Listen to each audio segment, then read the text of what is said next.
უკვე დიდი ხანია, რაც რუსეთმა და მთელმა მსოფლიომაც იცის, რომ 2014 წლის ოლიმპიური თამაშები სოჩში უნდა ჩატარდეს. თუმცა იქ აუცილებელი ინფრასტრუქტურის მშენებლობას დასასრული არ უჩანს. და ეს მაშინ, როდესაც მეზობელ საქართველოში, რომლის ტერიტორიების დიდი ნაწილი რუსეთს ოკუპირებული აქვს, ამავე პერიოდში უამრავი მშენებლობა დაიწყო და დასრულდა კიდეც. მასშტაბური პროექტების რიცხვს ახლა ლაზიკაც შეემატა. რუსეთისთვის არასასიამოვნო შედარებას ორი ქვეყნის შავიზღვისპირა კურორტებს შორის თავად რუსული მედია აკეთებს. ამას უკვე მოსკოვშიც აღარ მალავენ. ლაზიკის მასშტაბური პროექტით სააკაშვილმა მოსკოვს ქიში გამოუცხადა. დროისათვლა რუსეთში უკვე დაიწყეს.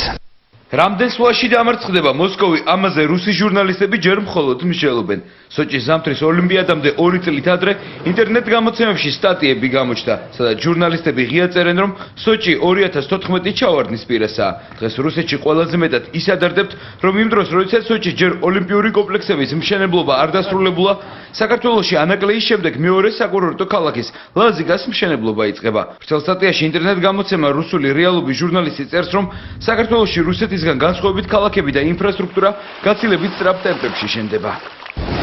საქართველო არ დაგელოდებათ, ლაზიკა უკვე მეორე მერცხალია. მხოლოდ 2010 წელს სამთო სათხილამურო კურორტი მესტია გაიხსნა ლაზიკიდან 150 კილომეტრში. როგორც ხედავთ, ზღვისა და მთის გაერთიანებული დასასვენებელი ადგილი კეთდება.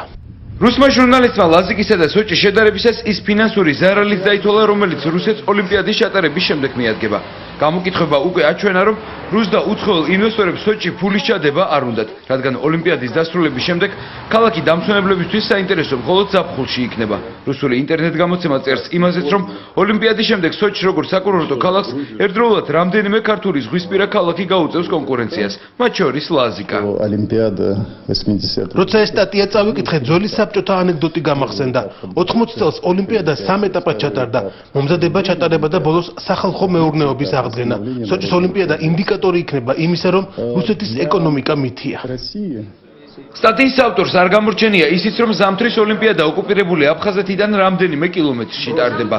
ოფიციალური თბილისის მიერ გაკეთებული განცხადებების შემდეგ საერთაშორისო საზოგადოება მოსკოვს არაერთხელ განუმარტა, რომ ვალდებულია ოლიმპიური ინფრასტრუქტურის მშენებლობისას საერთაშორისო ეკოლოგიური მოთხოვნები დაიცვას და გაუფრთხილდეს მეზობელი ქვეყნების ეკოლოგიას.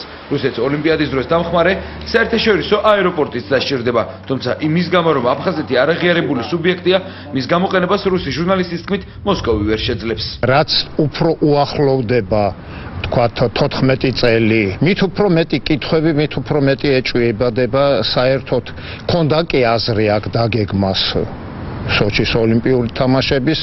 ეხლა უკვე გაიხსენეს თუ პუტინს რა დაუჯდა ეგ თავის დროზე ამ გადაწყვეტილების მიღება. ეჭვის ქვეშ დადგა თვითონ უკვე დღევანდელი მთავრობის ლეგიტიმაცია. რუს ჟურნალისტებს უფრო მეტი, ასე ვთქვათ, мотиваცია გაუშვათ სიმართლესთან მიახლოებული სტატიების გამოქვეყნების. რუსი ჟურნალისტი სოჭისა და ლაზიკის შედარებისას წერს იმაზეც, რომ რუსული საკურორტო ქალაქისგან განსხვავებით ქართულ კურორტებზე ჩასვლა ყველა სატრანსპორტო საშუალებითაა შესაძლებელი, რაც მომავალში შეიძლება იმის საწინდარი გახდეს, რომ ოლიმპიადებს და სხვა საერთაშორისო დონის სანახაობებს საქართველოს მომასპინძლოს. ინტერნეტ გამოცემა ყურადღებას ამახვილებს იმაზეც, რომ საქართველოში რუსეთისგან განსხვავებით ინფრასტრუქტურა სწრაფად და ხარისხიანად შენდება. სოჭს აქვს რთული პრობლემები, ეს არის როგორც ეკონომიკური, ასევე პოლიტიკური პრობლემები. ეს გამომდინარეობს რუსეთის ხელისუფლების მენტალიტეტისგან, ისინი ტიპიურ საბჭოთა კავშირს აშენებენ და ეს მოქმედებს როგორც გარე გეოპოლიტიკაზე, ასევე ქვეყნის შიგნითაც. სოჭი გამოიწვიეს, ასე ამთავრებს ინტერნეტ გამოცემა სტატიას. ჟურნალისტი წერს, რომ მოსკოვს სიურპრიზი ელოდება. ლაზიკის მშენებლობის დასრულების შემდეგ შესაძლოა ოლიმპიადას 9,5 მილიონიანმა ქართულმა კურორტმა უმასპინძლოს.